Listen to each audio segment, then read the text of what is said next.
सगळा विकास 2014 पासून सुरू झाला आणि 2024 ला संपला असं वाटायला, कारण आता विकासावर बोलतच नाही आणि सगळ्यावर जीएसटी लावला तर चाललं असतं. त्या अंतयात्रेच्या सामानावर पण जीएसटी लावला. हा मुख्यमंत्र्यांचा जिल्हा आहे ना. अरे कमीत कमी आपला तर जिल्हा सुधारवा. महाराष्ट्र म्हणून तर बघू, पण ते तुम्ही काय करणार नाही. इलेक्टोरल बॉन्ड्स हा या देशातला सर्वात मोठा भ्रष्टाचार आहे. आपण हे सगळं विसरलो. बाबासाहेबांचं योगदान विसरलो आणि आपण विसरलो म्हणून त्यांची हिंमत होते की संविधान बदलूया. 400 पार, अगदी बार समांतर पार. नमस्कार, मी संजय भालेराव शहापूर गजालीत आपले स्वागत आहे. मंचावर बसलेले भिवंडी लोकसभा मतदारसंघाचे उमेदवार बाळामामा म्हात्रेजी, रुपेश म्हात्रेजी, विखंडेताई, बरोडाजी, अधिकारीजी, बरीच नाव आहेत आणि उपस्थित माहिती. खरं तर 43 डिग्री 44 डिग्री मध्ये एवढी माणसं जमा करणं आणि तुम्ही सुद्धा प्रेमाने येणं हे तुमचं कौतुकच करायला पाहिजे. मी म्हटलं मला जर 1 तास पुरवला तर पुढे तुला 2.5 तास मी घराच्या बाहेर निघले. पण शहापूरकरांनी लढाई मनावर घेतलेली दिसते.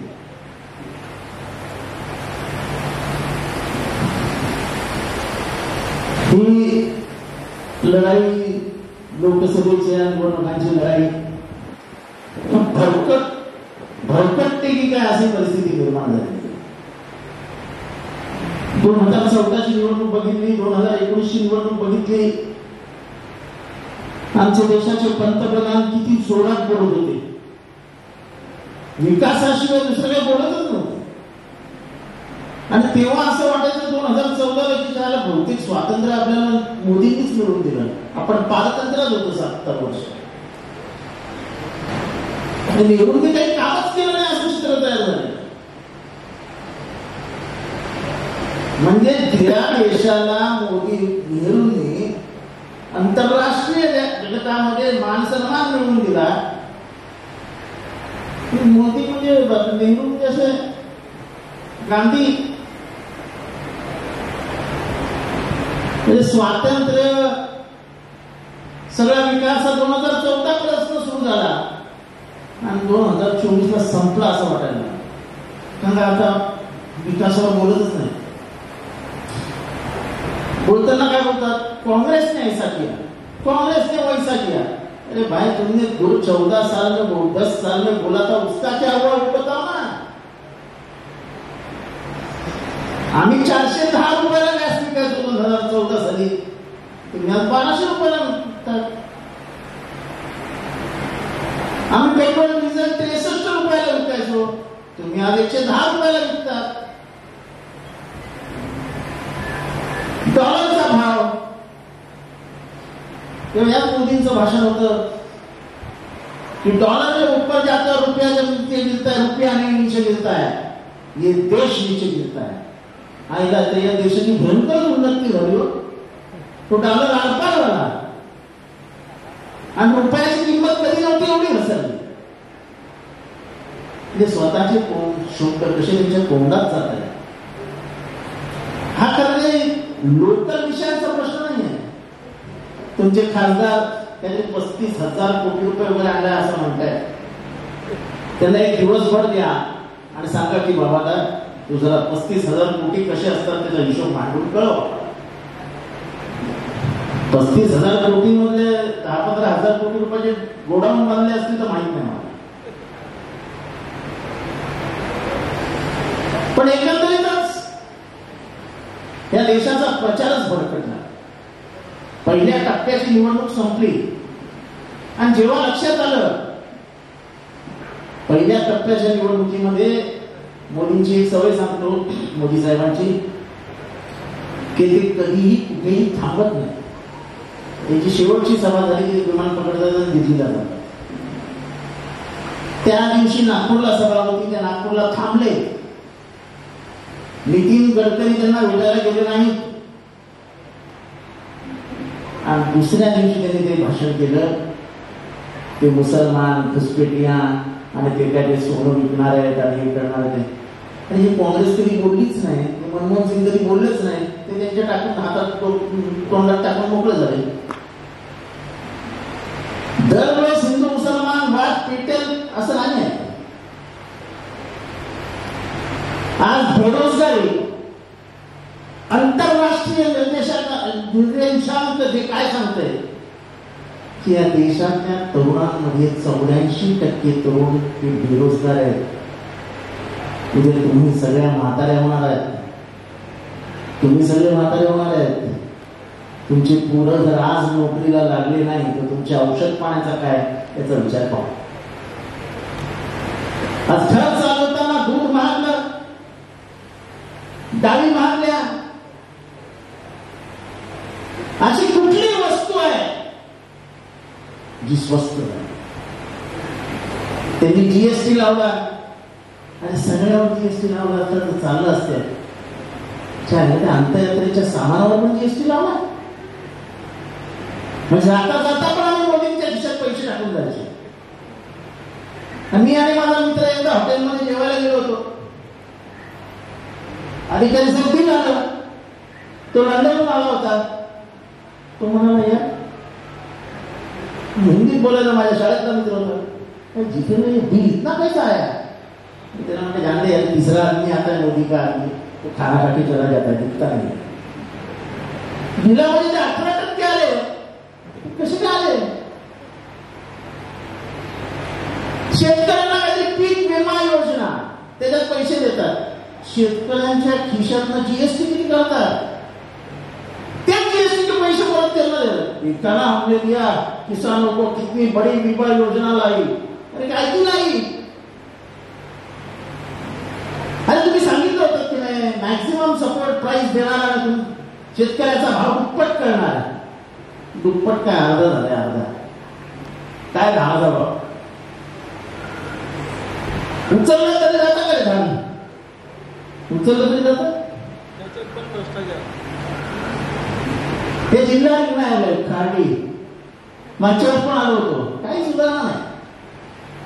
हा मुख्यमंत्र्यांचा जिल्हा आहे ना. अरे कमीत कमी आपला तर जिल्हा सुधारवा. महाराष्ट्र म्हणून तर बघू पण ते तुम्ही काय करणार नाही.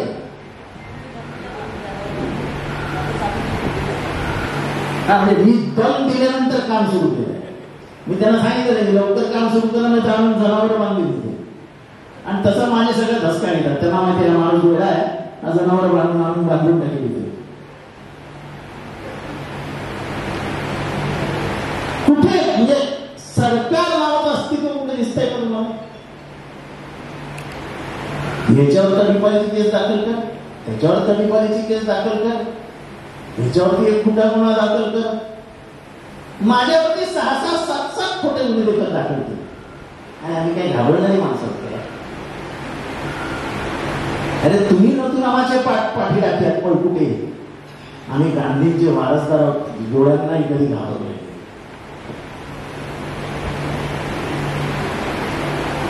कुठल्याही गोष्टीमध्ये राजकारण करणं कसं काय शक्य?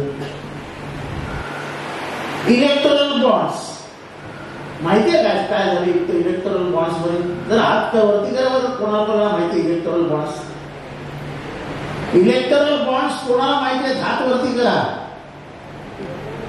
बघा आपली जागृती किती कमी आहे.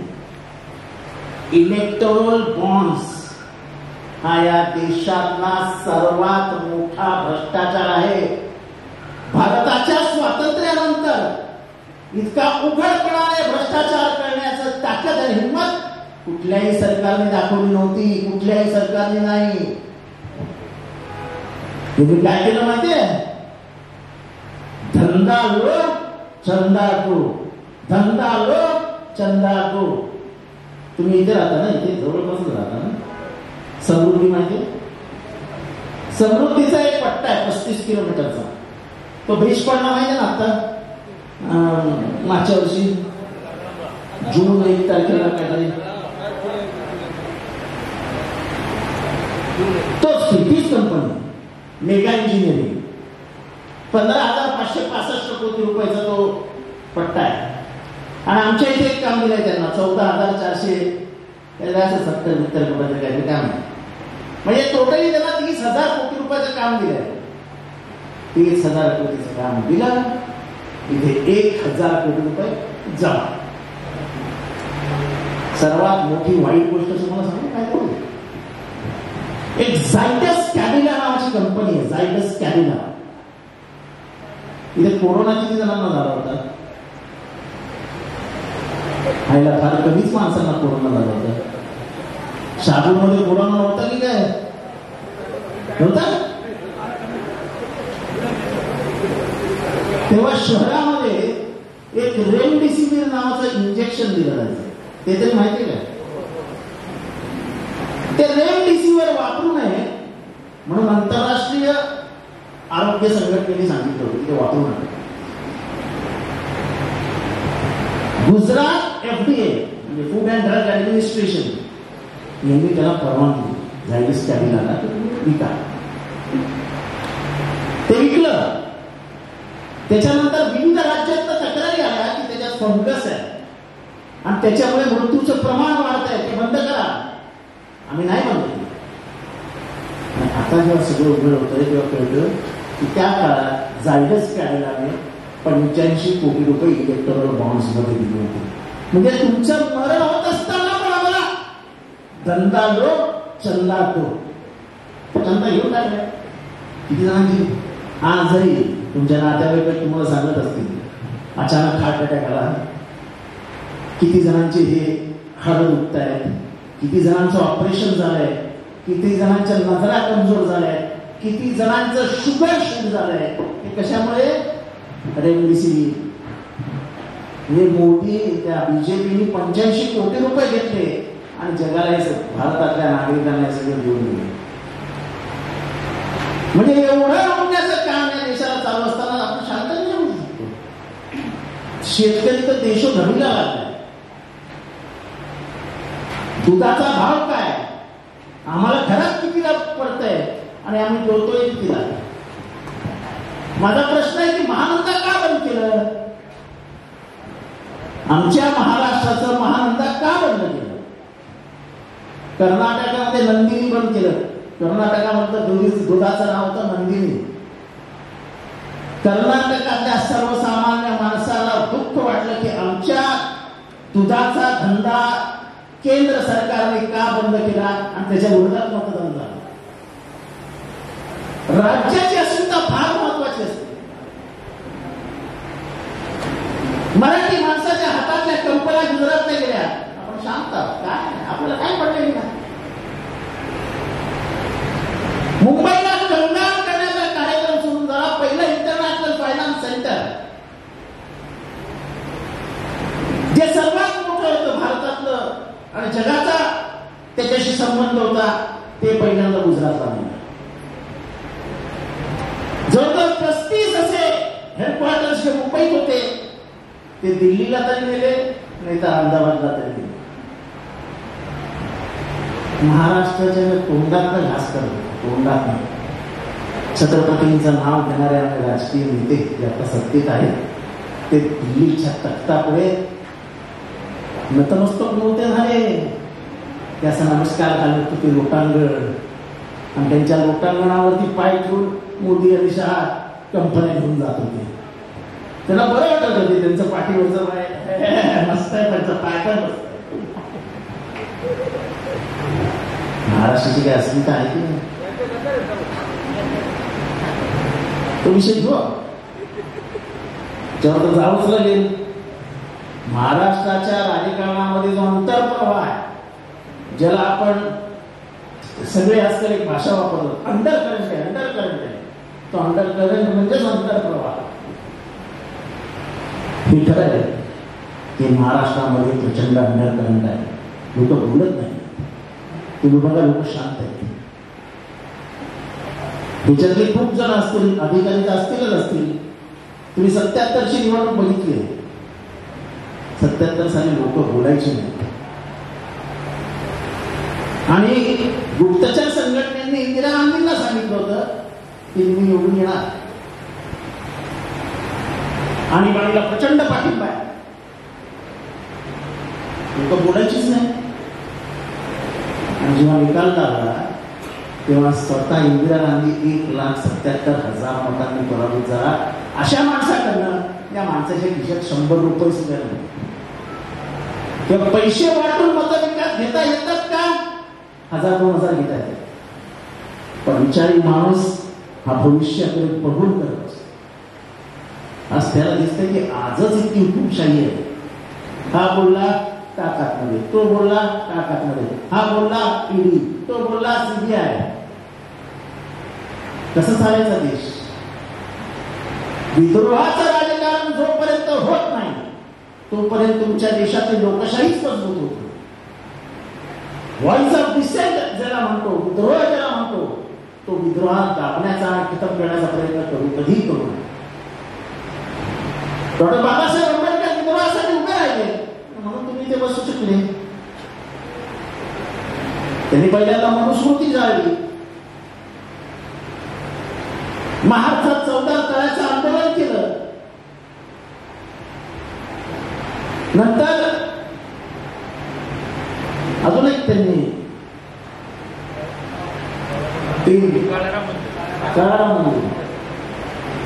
मंदिरामध्ये प्रवेश देत नव्हते. आणि हे तुम्हाला जे वाटतं ना की आपलं आपण सुखी होतो, तिथे ओबीसी समाजाचे किती लोक आहेत? ओबीसी हात तर वरती करा, हात उत्तर किंवा तुमचे. तुम्हाला काय वाटतं माहिती ना, की आपल्याला काही त्रास झालेला नाहीये, आपण कशा यांच्या नादाला लागायचं? जरा 4 पिढ्या मागे जाऊन बघा, तुम्हाला किती त्रास झाला ना हा तुमच्या बापजात्यांना माहिती. मी ज्या सोसायटीत राहायचो तिथे सत्यनारायणाची पूजा असली तर ह्या काळात सुद्धा माझ्या आईला कधीही बोलवायचे नाही. तर तुम्ही जरा विचार करा काय असेल.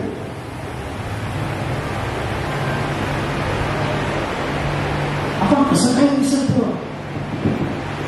डॉक्टर बाबासाहेब आंबेडकरांनी जेव्हा राजीनामा दिला तेव्हा त्यांनी सांगितलं होतं की जेवढा माझ्या जातीला त्रास झाला त्याच्यापेक्षा जास्त त्रास हा इतर मागासवर्गीयांना झाला. कारण का ते दऱ्याखोऱ्यात होते, ते गावाच्या बाहेर होते. आता माझा समाज जो त्याचं पूर्वी कसं काम काय होतं, तर गुरंढोरं घ्यायची एका गावातून दुसऱ्या गावात जाऊन विकायची. तिथे राहायचं, तिथं काही घ्यायचं, पुढे जाऊन ते विकायचं. म्हणजे पाठीवर संसार होता. आणि म्हणून बाबासाहेब आंबेडकर म्हणाले की ह्यांना पहिलं आरक्षण द्या. जेव्हा काँग्रेसच्या मंत्रिमंडळाने ते नाकारलं तेव्हा पहिल्यांदा बाबासाहेबांच्या मनात आलं की मी या जवळजवळ 60% लोकसंख्या असलेल्या जनसमुदायाला न्याय नाही देऊ शकत.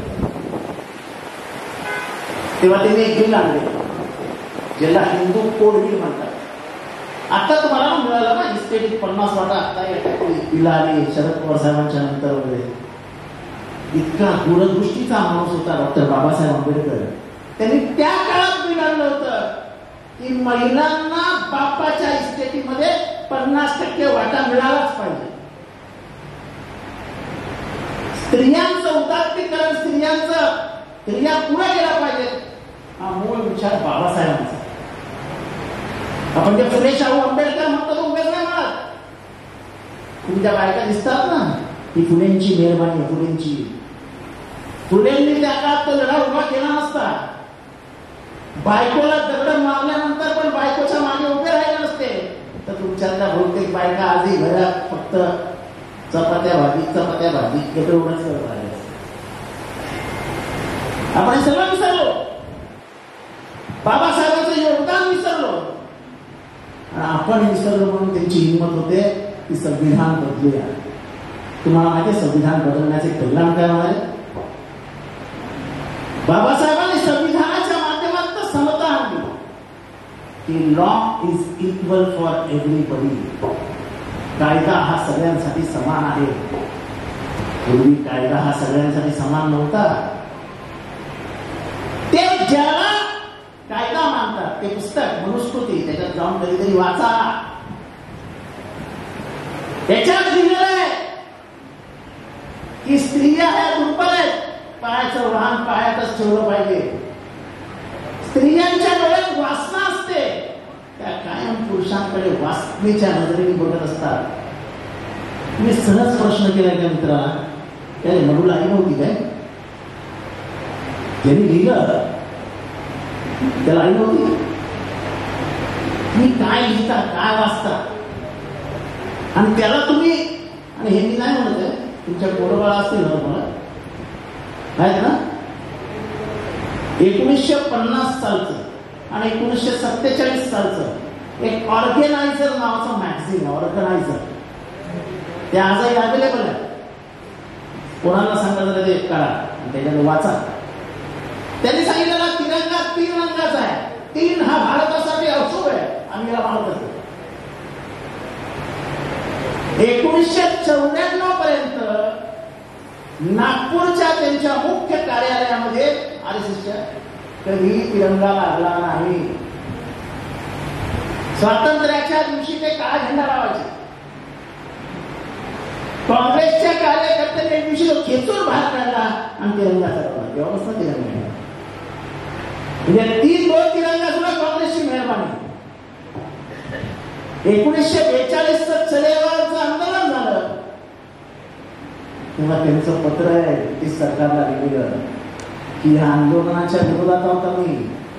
काका तुमची राज्य व्यवस्थाच आम्हाला याची गरज आहे. आम्हाला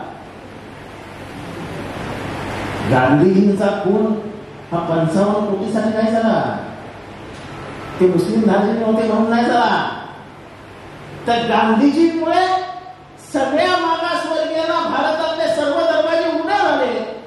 न पटल्यामुळे गांधीजींची हत्या. याच्यात खूप मोठा इतिहास आहे, त्या इतिहासात मी जात नाही.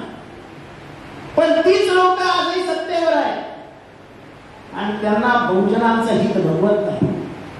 बहुजन मोठा झालेला, पैसेवाला झालेला त्यांना आवडत नाही. शेतकऱ्याच्या मालाला भाव मिळतोय, बहुजनांचं भलं व्हावं हे सरकारची इच्छा नाही. म्हणून नोकरी धंदे नाहीत, कंपन्या बंद पडत आहेत, श्रीमंत अधिक श्रीमंत होऊ लागलेत, गरीब अधिक गरीब होऊ लागले. डाळीचा भाव काय मावशी सांगा किती?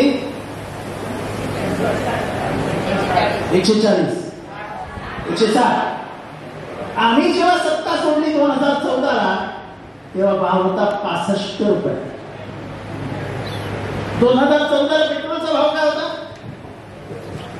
60 रुपये. आज काय भाव? आणि ह्याचं पुढचं गणित आहे का हे सर डोक्यात ठेवा.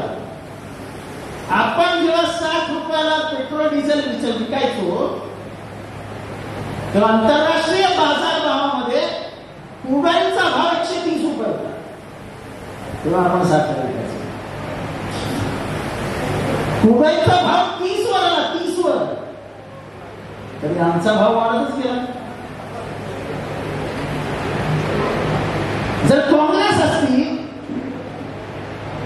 तर आज डिझेल पेट्रोलचा भाव 30 रुपये नाही तर 35 रुपये असतात.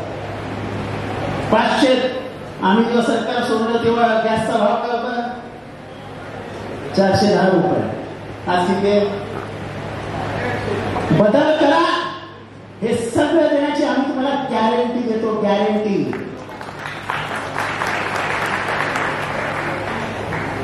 हे 70,000 कोटी खाणारे अजित पवारांना मशीनमध्ये टाकून वाईटवेश करून ते निर्दोष आहेत असं आम्ही कधीच म्हणणार नाही. त्याच्यात माननीय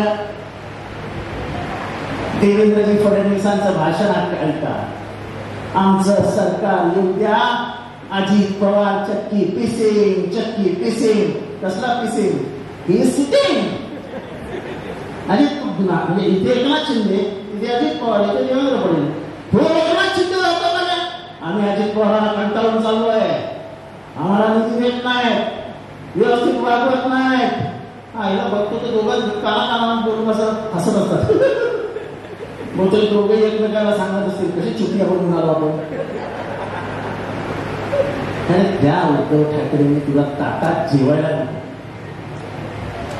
ठाणं तुझ्या मालकीचं करून टाकलं. एवढा प्रचंड विश्वास तुमच्यावर टाकल्यानंतर तुम्ही एखाद्या गद्दारी करू शकता. ज्या शरद पवारांनी अजित पवारांच्या हातात सगळं दिलं, कधी एक प्रश्न नाही विचारला. ते अजित पवार कोर्टात सांगतात की शरद पवार हुकुमशाह आहेत, पक्षात मनमानी करतात. तुम्ही जाहीर भाषणामध्ये बारामती मिनिटं विचारतात. मला माहित नाही म्हणाले यांचं शेवटचं भाषण कधी होणार आहे, म्हणजे यांची अंत्ययात्रा कधी निघणार आहे मला माहित नाही. हे तुमचं नाकाबद्दलचं प्रेम. महाराष्ट्रामध्ये ह्या गोष्टीचा प्रचंड राग आहे. गद्दारी महाराष्ट्राने सहन केलेली नाही. सूर्याची पिसाळचं थांबदान कुठे आहे माहितीये कोणाला? खंडोजी खोपड्याचं खानदान कुठे आहे माहिती कोणाला? दोघे गद्दार होते स्वराज्याचे.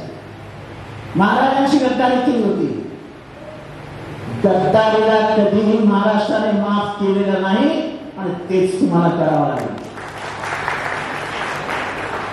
गद्दारीला एकदा गाराच, एक खड्डा करा आणि गारा. परत महाराष्ट्रामध्ये कोणाची हिंमत होता कामा नये कोणाशी गद्दारी करण्याची. अरे तुम्हाला लहान पोरासारखं वागवलं, लहान पोरासारखं मोठं केलं. अजित पवारांना हाताला धरून 1991 मध्ये खासदार होते. त्याच्यानंतर सातत्याने मंत्री. माझ्या काकाने माझ्यासाठी काय केलं? आता काय घर तुला निघून राहिलं? किती आहे बाबा अजित एवढंच राहिलंय, हे घर पण घेऊन टाक. आणि मस्करीतच घ्या, पण आज जे मुंबईत ज्या घरात राहतात ना ते घर सुद्धा शरद पवारांचं. एकेकाळी शरद पवार त्या घरात राहायचे. तू काकाला काय ओळखलंस? मी करतोय ते सारखं आपलं त्यांचं. मी 6 वाजता उठतो, मी 6 वाजता उठतो, मी 6 वाजता उठतो. तुम्ही मला सांगा किती वाजता उठता? सगळ्यांनी सांगा तुम्ही माझी कितीला उठता? अजित पवार काय म्हणतो? मी 6 वाजता उठतो, मी 6 वाजता उठतो, मी 6 वाजता उठतो. अरे तो एकच कॉन्ट्रॅक्टर, ती एकच रेती, तो एकच रस्ता, तिथेच आपलं कॅमेरा. अजित पवार तिथे आपलं हे बघा असं बघा तसं बघा. अरे बाबा तू 8-8:30ला घरी जातोस, 10-10:30ला झोपलेला असतोस. आमच्या मतदारसंघात आम्ही 3-3 वाजेस्तोवर फिरत असतो. आमचे मतदारसंघ कसे आहेत? तू नशीबवान आहे की काकांनी नांगरून ठेवलेला मतदारसंघ तुझ्या ताब्यात दिलाय फक्त पीक खायला. आणि तुझा काका तर आयुष्यभर 7:30ला लोकांना भेटत आलाय. पण मी 6 वाजता उठतो, मी 6 वाजता उठतो. अरे इतका माणूस जो कामावर जाणारा माणूस आहे मुंबईतला, तो आपलं घर 5:30 डबा घेऊन सोडतो. डबा या 4:30ला माय मध्ये उठते, डबा बनवते, डबा देते, मग तो कामावर. आम्हाला मुंबईकरांना काय सांगतात? माझे आजोबा हमाल होते मुंबई सेंट्रलला. पहिली गाडी 4:30ला यायची, 4:15ला उठायचे. माझ्या वडील पण प्लॅटफॉर्मवरच झोपायचे. माझ्या वडिलांना उठवायचे, दोघं मिळून जाऊन आंघोळ करायचे. म्हणजे मुंबई सेंट्रलला असं ते तुम्ही पाण्याचं उंचीन होतं, ते पाण्याचं वॉटरफॉल सारखं पडायचं. त्याच्या खाली दोघंही आंघोळ करायचे. आणि पहिली 4:30ला ट्रेन आली की आजोबा धावत धावत जाऊन कोणाचं ती बॅग मिळते का ती डोक्यावर ठेवून घेऊन जायची. अशा खानदाराला तुम्ही सांगता 6 वाजता उठतो, 6 वाजता उठतो, 6 वाजता उठतो. अरे काय मजल म्हणजे काय काय तुमची भाषण? येतो का नाही का निधी बंद करू? हा निधी कधी निघत ना आलाय. महाराष्ट्रामध्ये असं काही राजकारण झालं होतं. एकनाथ शिंदे स्वतः सांगत होते की अजित पवार निधी देत नाही आणि म्हणून आम्ही सोडून चाललो. आता एकनाथ शिंदेना माझं आव्हान आहे, खरं काय ते सांगा तुम्ही काय.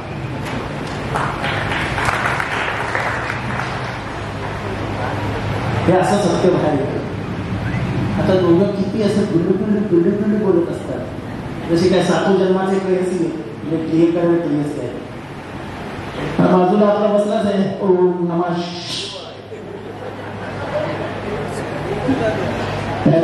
म्हणतात ना काय आपलं मंगलाष्टका.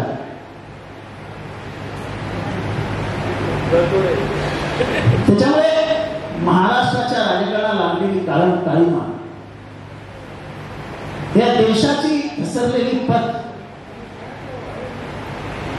राजकारणामध्ये सूड उगवणं, याला आता राजमान्यता मिळू लागली आहे, हे याच्या आधी कधीच नव्हतं. आणि ठाणे जिल्ह्याचा एक इतिहास आहे, आणि ह्या जिल्ह्याचा इतिहास आहे. या जिल्ह्याने कायम ठाणे जिल्ह्याचं नेतृत्व केलं.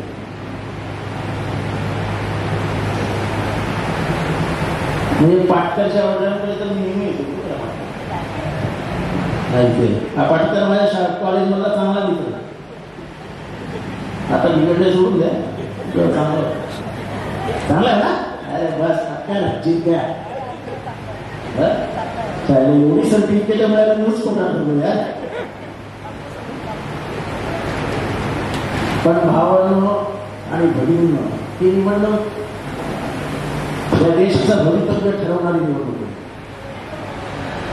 आपल्याला हुकुमशाहीकडे जायचंय का आपल्याला हसत खेळ करायचंय? हुकुमशाही येताना दिसत नाही, पण जेव्हा ती येते ना, नरडीचा घास घेते.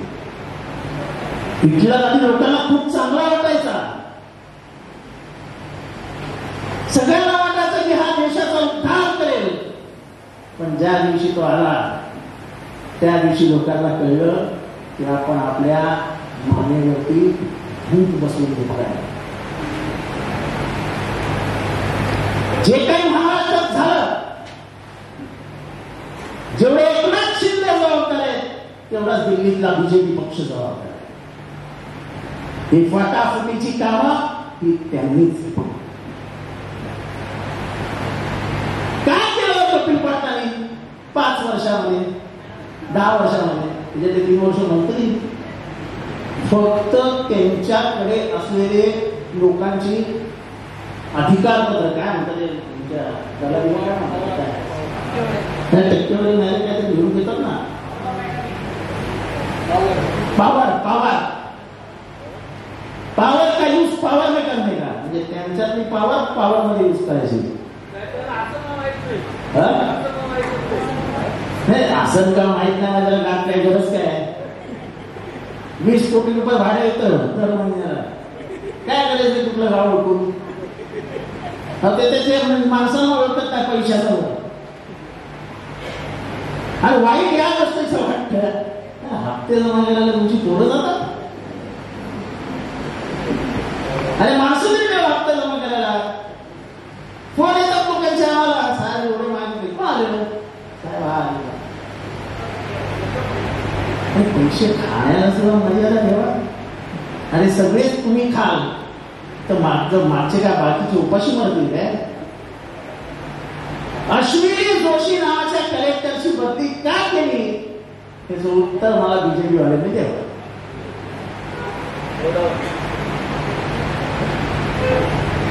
महसूल विभाग अश्विनी जोशींचा पुनरुत्पादनाचा झालेला अहवाल जाहीर का करत नाही?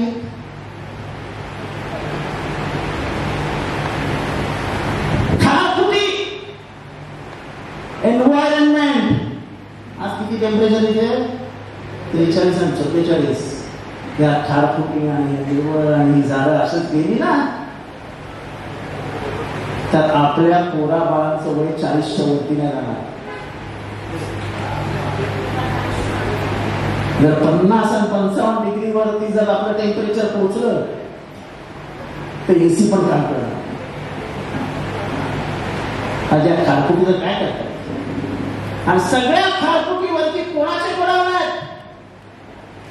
बाळा मामा 2-4 गोडावून बांधतो तर बाळा मामाची उमेदवारी जाहीर झाली आणि पॉकलेन त्याच्याच. अरे बाळा मामा त्याच्यापेक्षा तरी मोठं म्हणून अजून गोडावून बांधायची होती ना. त्याला आम्हाला अक्कल नव्हती, नाही तर आम्ही ते बांधली असती. आम्हाला धंद्याची कधी अक्कल झाली नाही.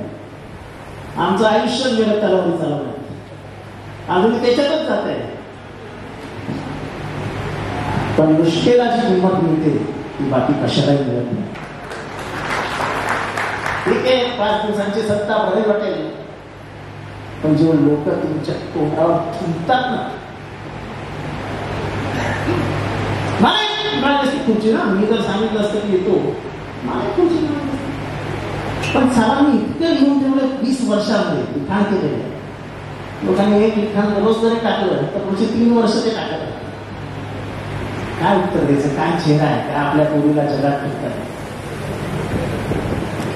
एवढा लिंगाच्या राजकारणात असं 84 वर्षाच्या बापाला घराबाहेर ढकलणाऱ्यांच्या हातात हातेच. अरे शरद पवार काय केलं नाही तुमच्यासाठी. 2004चं ऑपरेशन झाल्यानंतर रक्त वाहत असताना 8व्या दिवशी प्रचाराला बाहेर पडले. सत्तेत तुम्ही आले ते नाही आले. मांडीचं हाल ओढलं.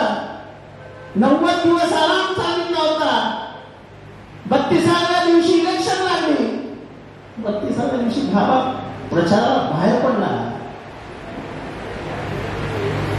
हे गेल्यानंतर त्यांनी पहिल्यांदा सांगितलं होतं, ते गेले तर गेले, परत हिमतीने आपण पक्ष उभा करू आणि नवीन नेतृत्वाच्या हातात हा महाराष्ट्र देऊ. ते करतात ना, दाखवतात ना. आमच्यासारख्या 10 बाय 10च्या कोणी जन्माला आलेल्या पोरांना कोणी मोठ्याला धरून मोठं केलं असतं पवारसाहेब नसते तर. म्हणजे म्हणून आम्ही म्हणतो की आम्ही जे आहोत ज्याच्यामुळे आहे ते शरद पवार आहेत आणि शरद पवारांचा बाप आहे. आमच्या बापाविरुद्ध शब्द बोलायचं खरं का, समोर कोणी असो त्याची पिसं काढल्याशिवाय राहणार. तटकरे 5-5 मंत्री करू, 5-5 करू घरात तरी गेला पळून.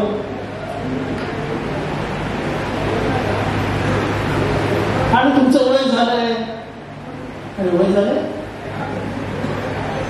त्या दिवशी जीपला लटकलेले होते शरद पवार. जीपला, जीपवर जाण्यासाठी जीपला लटकून आतमध्ये झोकागेत आतमध्ये गेले शरद पवार. त्यामुळे तुम्हाला सगळ्यांना सांगतो की आजारी असलेले उद्धव ठाकरे आणि आजारी असलेले शरद पवार यांना दगा देण्यासाठी या 2 मराठी माणसांचं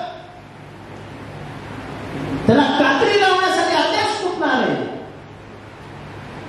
दिल्लीत नाही, मराठी माणसांना संपवून टाका. हे 2 मराठी माणसांचे पक्ष घालून टाका. तुम्ही शपथ घ्यायला पाहिजे. ज्यांनी गाडण्याचा निर्णय घेतला आणि ज्यांनी गाडणाऱ्यासाठी साथ दिली या तिघांनाही महाराष्ट्रात साफ करूया. महाराष्ट्राचं राजकारण साफ करूया आणि पुन्हा एकदा स्वाभिमानी महाराष्ट्र आपल्या हातात घेऊया. बाया नावाला सगळे एकत्र आहोत. काँग्रेस आहे, आमचे मित्र आहेत, CPI, CPM, शिका पक्ष, थोडे सगळे आहेत. 400 पार, अगदी पार, समांतर पार.